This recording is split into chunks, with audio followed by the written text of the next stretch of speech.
Hello बच्चों, good morning. आज की तारीख है 15 मई 2024। आज के करंट अफेयर क्वेश्चन और ललन टॉप प्रश्नों में आप सभी का स्वागत है। यह current affair question Kumar Gaurav sir के करंट अफेयर से लिया गया है, जिसमें आप सभी को करंट अफेयर क्वेश्चन साथ में उसकी व्याख्या और ललन टॉप प्रश्न देखने को मिलेगा। आज वीडियो थोड़ी बड़ी हो सकती है क्योंकि वीडियो में कंटेंट थोड़े ज़्यादा हैं, तो आप सभी से रिक्वेस्ट है कि प्लीज़ धैर्यपूर्वक पूरी वीडियो ज़रूर देखें।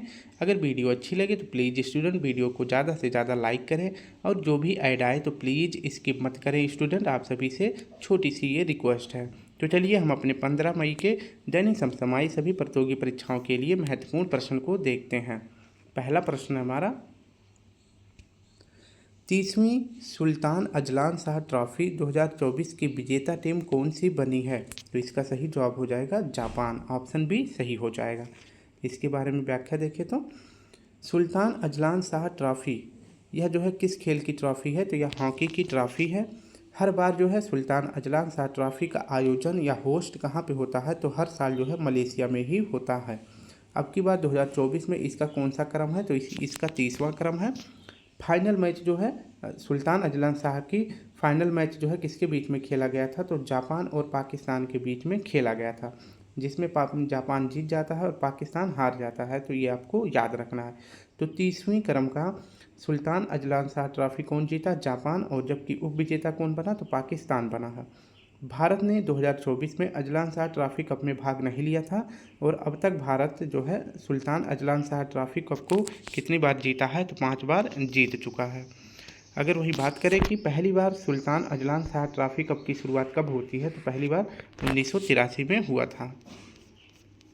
तो 30वें क्रम की सुल्तान अजलान शाह ट्रॉफी कप का आयोजन हर बार कहाँ होता है? मलेशिया में होता है।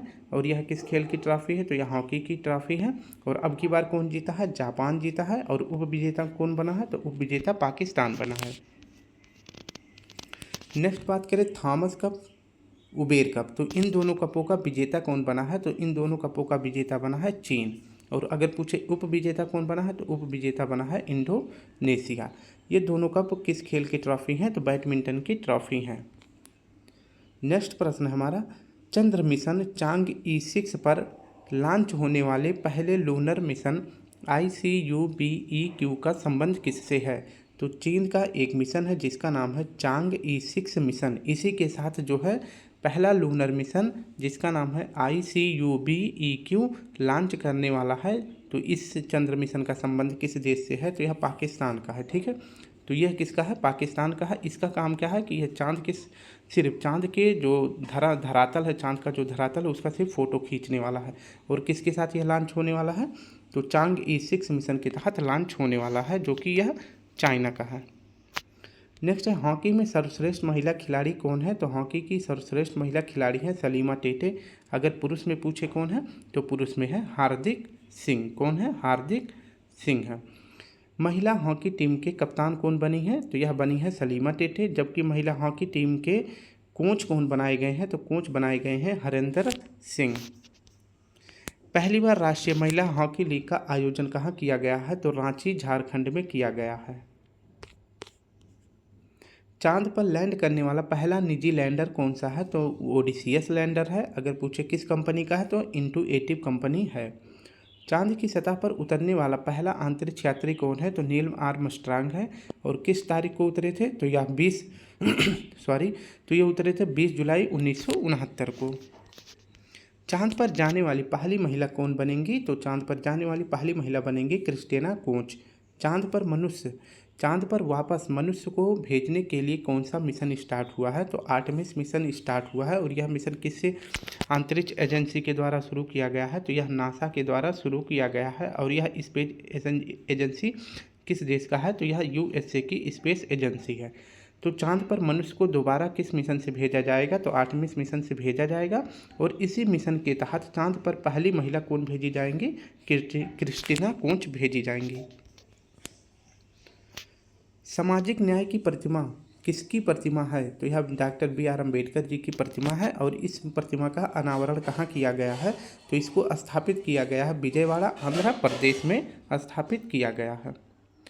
नेक्स्ट बात करें तो असम राज्य के सर्वोच्च नागरिक सम्मान असम वैभव पुरस्कार 2023 से किसे सम्मानित किया गया है? तो किया गया है पूर्व मुख्य न्यायाधीश रंजन गोगोई जी को। इन्होंने राम मंदिर के फैसले में अपना फाइनल डिसीजन लिया था। ठीक है। नेक्स्ट हमारा है, हाल ही में 29वीं बार माउंट एवरेस्ट पर चढ़ाई करने का विश्व रिकॉर्ड किसने बनाया है? तो चांद पर 29वीं बार, चांद पर नहीं है, माउंट एवरेस्ट पर 29वीं बार चढ़ाई करने का नया विश्व रिकॉर्ड किसने बनाया है? तो इसका सही जवाब हो जाएगा कामी रीता शेरपा जी। कामी रीता शेरपा ये नेपाल के एक पुरुष पर्वतारोही हैं।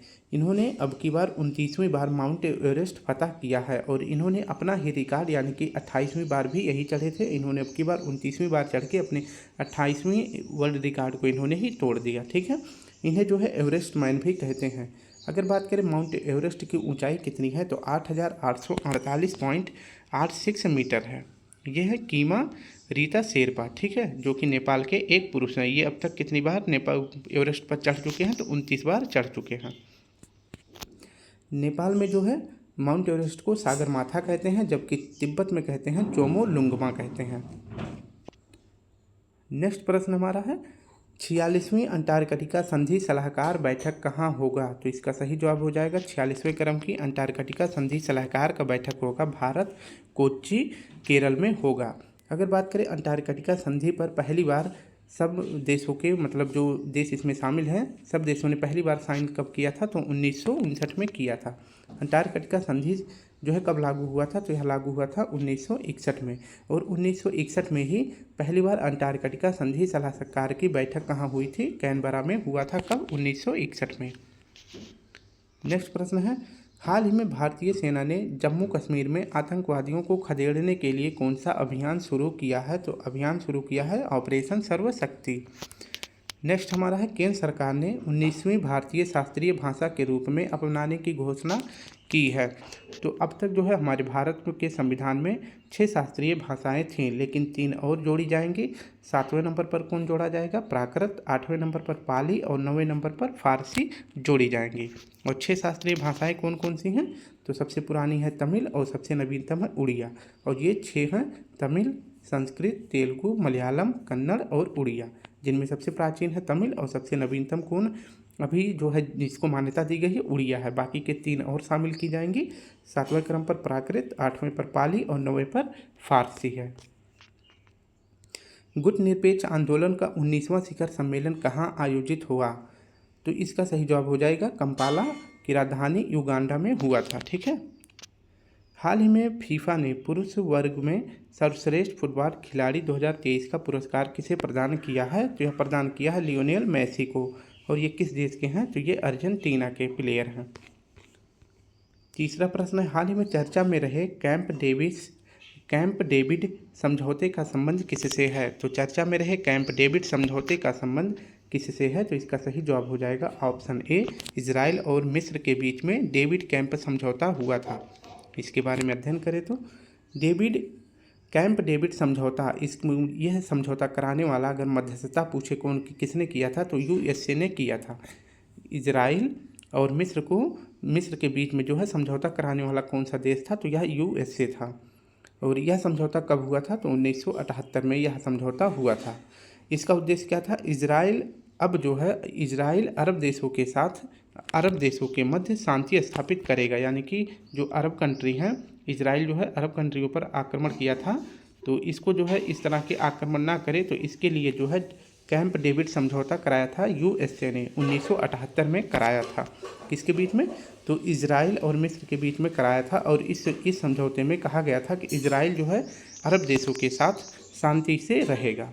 लेकिन अभी जो है 2024 में आप सभी को पता है इजराइल के साथ जो है किसका युद्ध हुआ है? फिलिस्तीनियों का युद्ध हुआ है। तो फिर और कुछ दिनों बाद ईरान के साथ भी युद्ध हुआ है। तो इसी प्रकार से मिस्र ने चेतावनी दी है कि अगर जो है इजराइल अब की बार किसी अरब कंट्री पर युद्ध किया या आक्रमण किया तो मैं यह समझौता जो कैंप डेविड समझौता हुआ था मैं इसको तोड़ दूंगा, मैं इसको नहीं मानूंगा। ठीक है।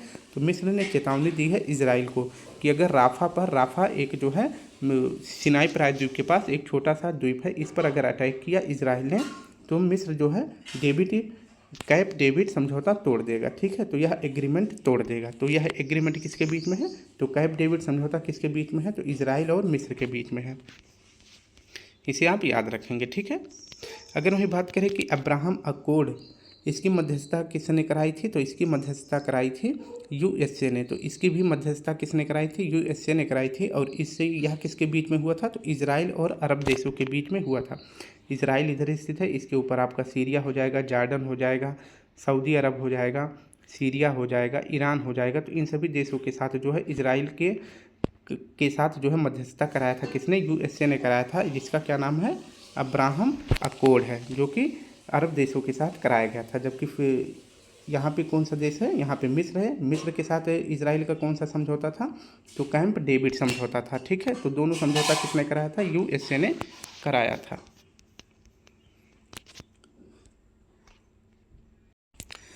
अगर बात करें इजराइल की मुद्रा का क्या नाम है? तो इजराइल की मुद्रा का नाम है न्यू शेकल। और इजराइल की जो संसद है उसे नेसेट कहते हैं।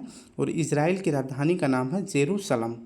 अभी हाल ही में गवर्नमेंट टू गवर्नमेंट वार्ता यानी G2G समझौता किसके बीच में हुआ था? तो यह इंडिया और इजराइल के बीच में हुआ था। चंद्रमा के ध्रुवों पर बर्फ होने के प्रमाण किसने प्रस्तुत किए हैं? तो इसरो ने किया है कि जो चांद का पोल है यानी साउथ पोल, ये आपका चंद्रमा का नॉर्थ पोल और ये साउथ पोल, तो इन दोनों ध्रुवों पर जो है बर्फ होने के प्रमाण किसने प्रस्तुत किए हैं? इसरो ने किया है, ये आपको याद रखना है। और अगर बात करें इसरो की स्थापना कब हुई थी? तो 15 अगस्त 1969 को हुआ था। इसरो का मुख्यालय कहाँ पे है? बेंगलुरु में है। और वर्तमान में इसरो के हेड कौन है? तो एस सोमनाथ जी हैं। एस सोमनाथ जी की आत्मकथा का क्या नाम है? तो इनकी आत्मकथा का नाम है शेर जिसने चांदनी पी ली। यह इनकी आत्मकथा है। हाल ही में विश्व प्रसिद्ध धानु यात्रा कहाँ प्रारंभ हुई है? तो विश्व प्रसिद्ध धानु यात्रा फेस्टिवल कहाँ मनाया जाता है? उड़ीसा में मनाया जाता है। और उड़ीसा में नुआखाई फेस्टिवल भी मनाई जाती है। NCSC के वर्तमान अध्यक्ष कौन है? National commission for scheduled caste के अध्यक्ष कौन बनाए गए हैं? तो किशोर मकवाना जी बनाए गए हैं। NCSC का उल्लेख आर्टिकल मतलब संविधान के किस आर्टिकल में है? तो 338 में है, ठीक है। कौन से दो ग्रहों का विपरीत दिशा में घूर्णन है? तो शुक्र ग्रह और अरुण ग्रह, ये दोनों का घूर्णन जो है विपरीत दिशा में है। बाकी के सभी ग्रह जो है पश्चिम से पूर्व घूमते हैं, ठीक है। ये पश्चिम से पूर्व घूमते हैं, जबकि शुक्र और अरुण जो है अपने स्थान पे किस दिशा में घूमते हैं? तो ये पूर्व से पश्चिम घूमते हैं, ठीक है। नेक्स्ट है, हाल ही में इफ़को का नया अध्यक्ष किसे नियुक्त किया गया है? तो इफ़को का नया अध्यक्ष किसे नियुक्त किया गया है? दिलीप संघानी जी को नियुक्त किया गया है। बाकी के ये दोनों ऑप्शन भी हमारे लिए बहुत ही महत्वपूर्ण है। अभी इनकी भी नियुक्ति हुई है। तो सबसे पहले देखेंगे इफ़को का नया अध्यक्ष किसे नियुक्त किया गया है? दिलीप संघानी जी को नियुक्त किया गया है।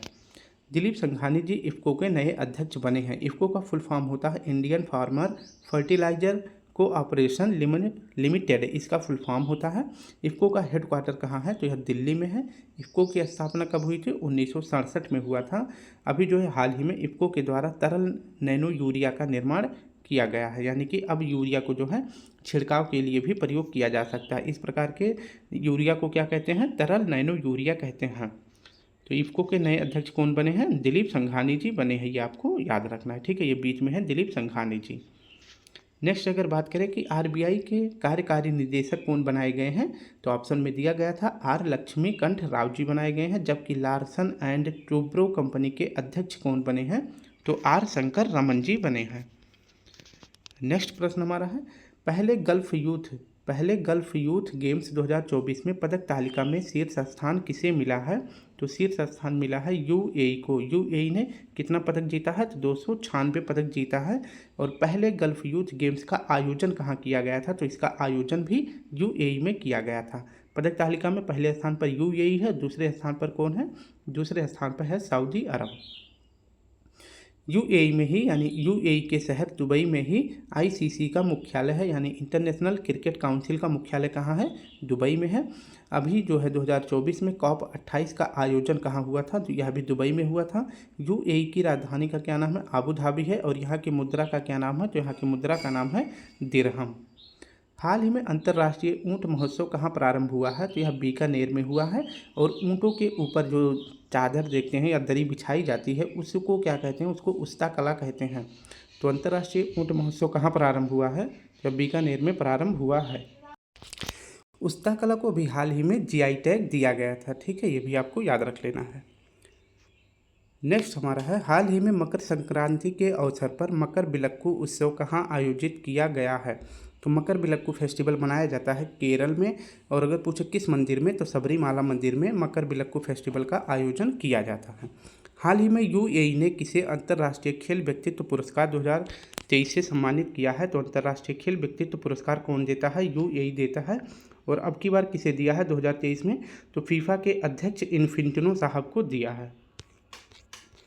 नेक्स्ट प्रश्न हमारा है, प्रतिवर्ष दुनिया भर में अंतर्राष्ट्रीय नर्स दिवस कब मनाया जाता है? तो प्रतिवर्ष दुनिया भर में अंतर्राष्ट्रीय नर्स दिवस मनाया जाता है 12 मई को। ऑप्शन डी सही हो जाएगा। अंतर्राष्ट्रीय नर्स दिवस मनाया जाता है 12 मई को। क्यों मनाया जाता है? क्योंकि फ्लोरेंस नाइटिंगेल का जो है इसी दिन जन्म होता है, और इन्हीं की याद में जो है हर साल 12 मई को अंतर्राष्ट्रीय नर्स दिवस मनाया जाता है। फ्लोरेंस नाइटिंगेल को a lady with the lamp भी कहते हैं। और इस फेस्टिवल की शुरुआत कब होती है, इस दिवस की शुरुआत कब होती है? तो यह होता है 1974 में इसकी शुरुआत होती है। 2024 में अंतर्राष्ट्रीय नर्स दिवस की थीम क्या रखी गई है? हमारी नर्सें हमारा भविष्य, इसकी थीम रखी गई है। तो अंतर्राष्ट्रीय नर्स दिवस कब मनाया जाता है? तो यह मनाया जाता है 12 मई को। किसकी याद में? तो फ्लोरेंस नाइटिंगेल की याद में मनाया जाता है, जिन्हें लेडी ऑफ द लैम्प भी कहते हैं। कुछ महत्वपूर्ण दिवस देखते हैं। अंतर्राष्ट्रीय चिकित्सा दिवस कब मनाया जाता है? तो यह मनाया जाता है 1 जुलाई को। विश्व जैव विविधता दिवस कब मनाया जाता है? तो यह मनाया जाता है 22 मई को। राष्ट्रीय प्रौद्योगिकी दिवस कब मनाया जाता है? तो 11 मई को मनाया जाता है। नेक्स्ट है, पेंटिंग इंदुलेखा के वास्तविक परिधि का अनावरण कहाँ हुआ है? तो त्रावणकोर केरल में इंदुलेखा की वास्तविक परिधि का अनावरण किया गया है। इंदुलेखा के लेखक कौन है? तो राजा रवि वर्मा है, और इनकी ही 176वीं जयंती पर इंदुलेखा के वास्तविक परिधि का अनावरण केरल के शहर त्रावणकोर में किया गया था। भारत और जापान के तटरक्षकों ने संयुक्त अभ्यास सहयोग काइजिन का आयोजन कहाँ किया है? तो भारत और जापान के तटरक्षकों के बीच में कौन सा अभ्यास होता है? सहयोग काइजिन होता है, और इसका आयोजन कहाँ किया गया है? चेन्नई में किया गया है। पीएम मोदी ने देश का सबसे लंबा समुद्री पुल अटल सेतु का उद्घाटन कहाँ किया है? तो अटल सेतु का उद्घाटन किया गया है महाराष्ट्र में, और इसकी टोटल लंबाई कितनी है? तो 21.8 किलोमीटर है। अटल सेतु किन 2 स्थानों को जोड़ता है? तो यह नवी मुंबई से मुंबई के बीच में जोड़ता है, और मुंबई से नवी मुंबई के बीच की दूरी कितनी है? 21.8 किलोमीटर है। मतलब ये पुल की लंबाई 8 किलोमीटर है। भारतीय नौसेना का बहुराष्ट्रीय अभ्यास मिलन 2024 कहाँ आयोजित हुआ है? तो यह आयोजित हुआ है विशाखापत्तनम में। हाल ही में डीआरडीओ द्वारा लॉन्च उग्रम का संबंध किससे है? तो उग्रम एक असाल्ट राइफल है। नेक्स्ट है, हाल ही में पहली प्रोफेशनल अंतर्राष्ट्रीय पिकल बॉल लीग कहाँ आयोजित करने की घोषणा हुई है? तो पहली बार प्रोफेशनल अंतर्राष्ट्रीय पिकल बॉल लीग कहाँ आयोजित होने की घोषणा की गई है? तो इसका सही जवाब हो जाएगा ऑप्शन बी, भारत में। ठीक है, कहाँ किया गया है? भारत में किया गया है। तो अंतर्राष्ट्रीय पिकल बॉल लीग इसका जो है, यह किस खेल का, इसमें कौन सा खेल खेला जाएगा? तो अंतर्राष्ट्रीय पिकल बॉल लीग में खेला जाएगा टेनिस, टेबल टेनिस, बैडमिंटन, ये तीनों खेल खेले जाएंगे। इस बार इसका आयोजन अगर पूछे, पहली बार ही इस खेल का आयोजन कहाँ किया जा रहा है? तो अपने भारत में इसका आयोजन किया जा रहा है। और इसका आयोजन कौन करने वाले हैं?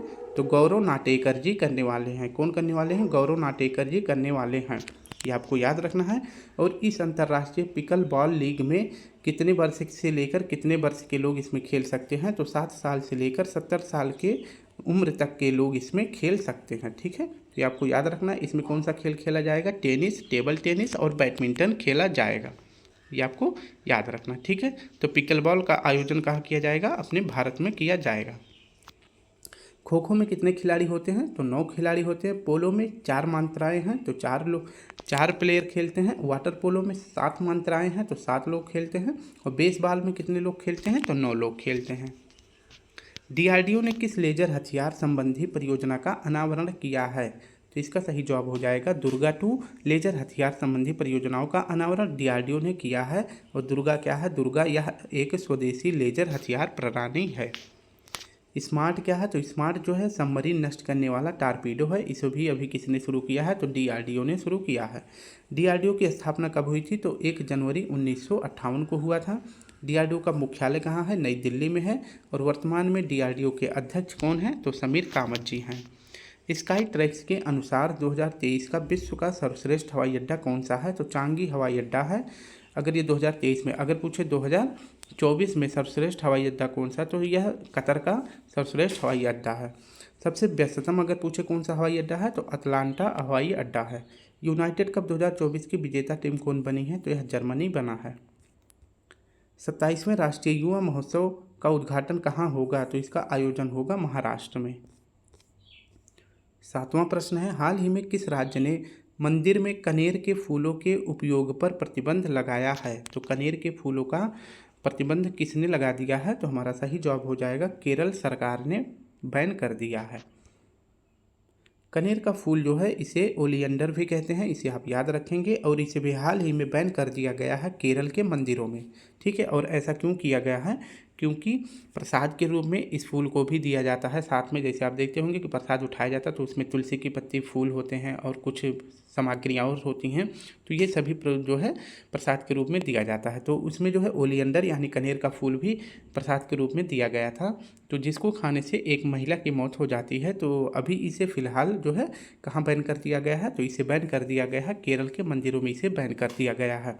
और यहाँ के जो साधु संत हैं वो उन्होंने लोगों से अपील करी है, सरकार ने भी अपील करी है कि अगर आप सभी को मंदिर में कोई चीज़ चढ़ानी ही है तो आप तुलसी के पत्ते को भी चढ़ा सकते हैं, क्योंकि ये शरीर के लिए अच्छा भी होता है और इससे कोई नुकसान भी नहीं है, ठीक है। तो वो कनेर का फूल कहाँ पे इसे बैन कर दिया गया है? तो केरल के मंदिरों में बैन कर दिया गया है। यह है कनेर का फूल, इसे आप याद रखेंगे, ठीक है।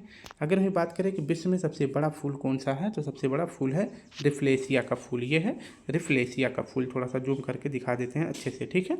इसके बाद अगर बात करें दुनिया का या विश्व का सबसे छोटा फूल कौन सा है, तो यह है बुल्फिया। सबसे छोटा कौन सा है? बुल्फिया। इसे आप देख सकते हैं, जूम कर देते हैं, कुछ समझ में तो नहीं आएगा। क्या है ये? सबसे छोटा फूल बुल्फिया है, ठीक है। नेक्स्ट अगर बात करें तो फूलों के अध्ययन को क्या कहते हैं? फूलों के अध्ययन को फ्लोरिकल्चर कहते हैं। किसने संयुक्त राष्ट्र में किस संघर्ष की समाप्ति के लिए 2 राज्य समाधान की वकालत करी है? तो भारत ने करी है, ठीक है। और किस 2 देशों के बीच के संघर्ष को समाप्त करने के लिए किया है? तो इजराइल और हमास के बीच में संघर्ष को समाप्त करने के लिए 2 राज्य समाधान यानी 2 स्टेट पॉलिसी का वकालत की है। 2 स्टेट पॉलिसी मतलब एक ये देश है, इसको जो है 2 भागों में बांट दिया जाए, एक तरफ इजराइल हो जाएगा और दूसरी तरफ कौन हो जाएगा? फिलिस्तीन। यानी तो इन दोनों के बीच में जो है क्या होगा, जब अंतर्राष्ट्रीय मान्यता दे दी जाएगी तो ये जो है अलग अलग स्टेट बन जाएंगे, तो इनके बीच जो है फाइट नहीं होगी, ठीक है। तो इस प्रकार का प्रावधान किसने दिया? भारत ने दिया है। और अगर बात करें कहाँ दिया गया है, तो यह प्रस्ताव दिया गया है यूएनओ में। यूएनओ में अगर पूछे भारत की ओर से प्रतिनिधित्व करने वाली कौन है, तो रुचिरा कंबोज जी हैं। हाल ही में विश्व हिंदी दिवस 2024 कब मनाया गया है? तो यह 10 जनवरी को मनाया जाता है। जबकि राष्ट्रीय हिंदी दिवस कब मनाया जाता है? तो यह 14 सितंबर को मनाया जाता है। वर्ष 2024 में यूनेस्को के 46वें सत्र की अध्यक्षता कौन करने वाला है? तो यह अपना भारत करेगा। जबकि 45वें क्रम की अध्यक्षता किसने करी थी? सऊदी अरब ने करी थी। और कहाँ हुआ था? रियाद में हुआ था। हाल ही में गैब्रियल अटल किस देश के सबसे युवा और पहले समलैंगिक प्रधानमंत्री बने हैं? तो सबसे युवा और पहले समलैंगिक प्रधानमंत्री कौन बने हैं? गैब्रियल अटल बने हैं, जो कि फ्रांस के प्राइम मिनिस्टर हैं। 8वां प्रश्न है, हाल ही में केंद्र सरकार ने ड्रोन दीदी पायलट प्रोजेक्ट के लिए किसके साथ समझौता किया है? ड्रोन दीदी पायलट प्रोजेक्ट के साथ किसने समझौता किया है? भारत सरकार ने। किसके साथ? तो महिंद्रा एंड महिंद्रा के साथ समझौता किया है। इसके बारे में अगर व्याख्या देखें तो ड्रोन दीदी यह जो है मार्च में लॉन्च किया गया था, किसके द्वारा? पीएम मोदी जी के द्वारा ड्रोन दीदी कार्य प्रोजेक्ट शुरू किया गया था। इसमें जो है 15,000 रुपये महिलाओं को दिया जाएगा और 15,000 महिलाओं को भी इसमें प्रशिक्षण दिया जाएगा ड्रोन के द्वारा, ये ताकि अपने खेतों में उर्वरक का छिड़काव कर सकें।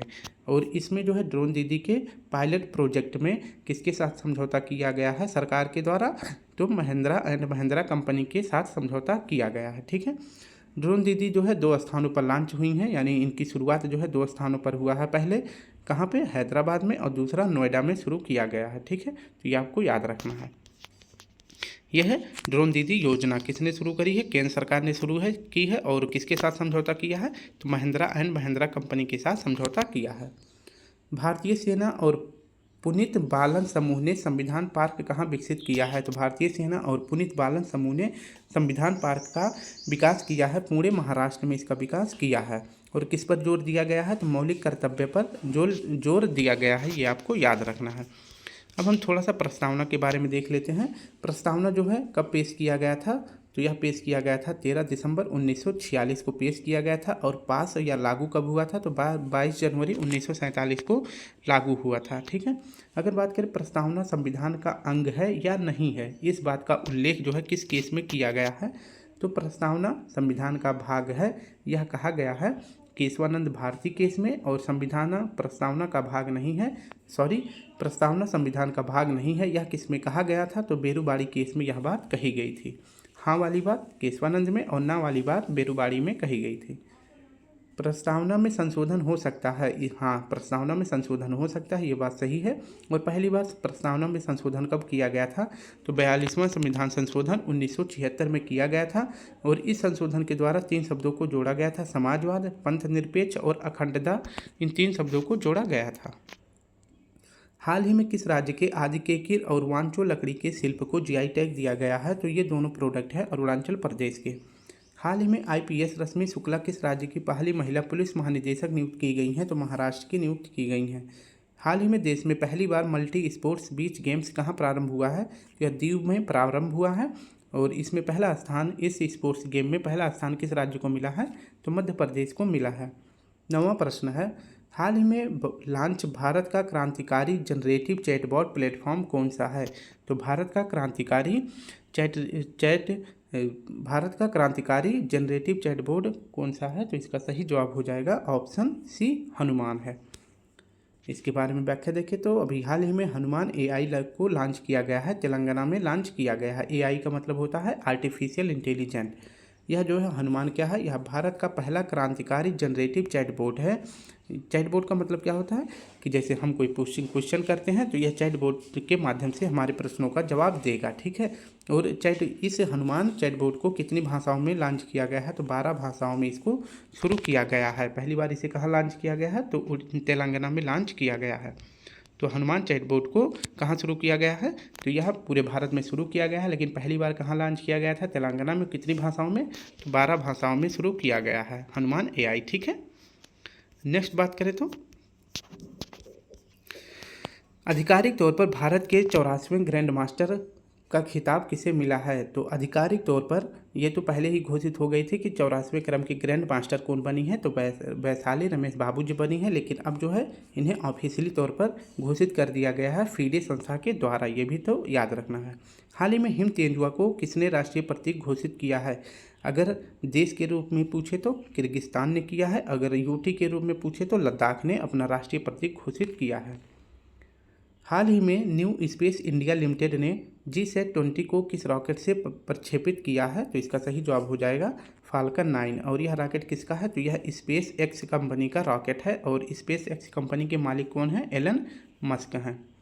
हाल ही में MS स्वामीनाथन पुरस्कार से किसे सम्मानित किया गया है? प्रोफेसर BR कम्बोज जी को सम्मानित किया गया है। भारत और UAE के बीच में संयुक्त सैन्य अभ्यास डेजर्ट साइक्लोन 2024 कहाँ प्रारंभ हुआ है? तो यह राजस्थान में प्रारंभ हुआ है। अगर जबकि पूछे अगर ओनली साइक्लोन, ठीक है, साइक्लोन जो अगर पूछे किसके बीच में होता है तो यह इंडिया और मिस्र के बीच में आयोजित होता है, लेकिन डेजर्ट साइक्लोन UAE और भारत के बीच में आयोजन किया जाता है। आज का आखिरी प्रश्न है, हाल ही में भारतीय सेना की त्रिशक्ति कोर ने ऑपरेशन सद्भावना कहाँ चलाया है?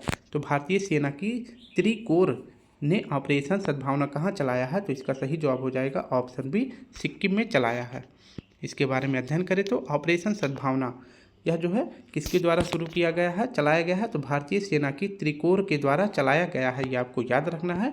और कहाँ चलाया गया है, तो यह सिक्किम में चलाया गया है। अभी कुछ दिनों पहले जो है सिक्किम में बाढ़ आया था, तो वहाँ पे राहत सामग्री, लोगों को सुरक्षित स्थानों पे पहुँचाना, हर एक सुविधा को अवेलेबल करवाना, किसके तहत, ऑपरेशन सद्भावना के द्वारा सिक्किम में यह कार्य शुरू किया गया था। किसके द्वारा किया गया था, तो भारतीय सेना की त्रिशक्ति कोर के द्वारा किया गया था।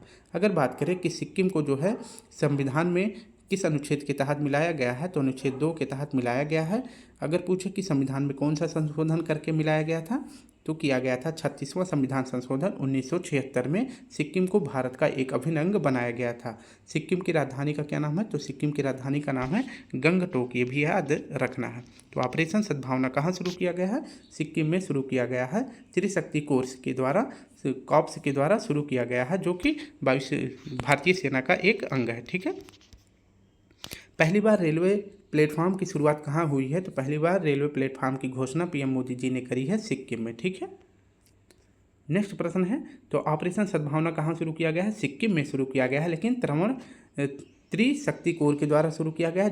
जबकि जो है भारतीय सेना के द्वारा कहाँ शुरू किया गया था ऑपरेशन सद्भावना, तो यह जम्मू कश्मीर में शुरू किया गया था। तो यह भारतीय सेना के द्वारा शुरू किया गया था, लेकिन ऑपरेशन सद्भावना भारतीय त्रिशक्ति कोर के द्वारा कहाँ शुरू किया गया था, तो सिक्किम में शुरू किया गया था। वायुसेना की प्रशिक्षण कमान के प्रमुख पद पर किसे नियुक्त किया गया है, तो नागेश कपूर जी को शुरू किया गया है। वहीं जबकि बात करें नौसेना के वर्तमान अध्यक्ष कौन बने हैं, तो यह दिनेश कुमार त्रिपाठी जी बने हैं। और वहीं एयरफोर्स स्टाफ के उपाध्यक्ष पद पर किसे नियुक्त किया गया है, तो कृष्णा स्वामीनाथन जी को नियुक्त किया गया है। तो स्टूडेंट, इस प्रकार से हमने अपने 10 करंट अफेयर क्वेश्चन, साथ में उसकी व्याख्या और ललन टॉप प्रश्नों को देख लिया है। आज कंटेंट थोड़े ज़्यादा थे, इसलिए वीडियो थोड़ी बड़ी बन गई होगी। हाँ, 30 मिनट की वीडियो बन गई है। अगर वीडियो अच्छी लगे तो प्लीज़ स्टूडेंट वीडियो को ज़्यादा से ज़्यादा लाइक करें, ज़्यादा से ज़्यादा सब्सक्राइब करें। तो कल फिर मिलते हैं, तब तक के लिए आप सभी को प्यारा सा जय हिंद, जय भारत।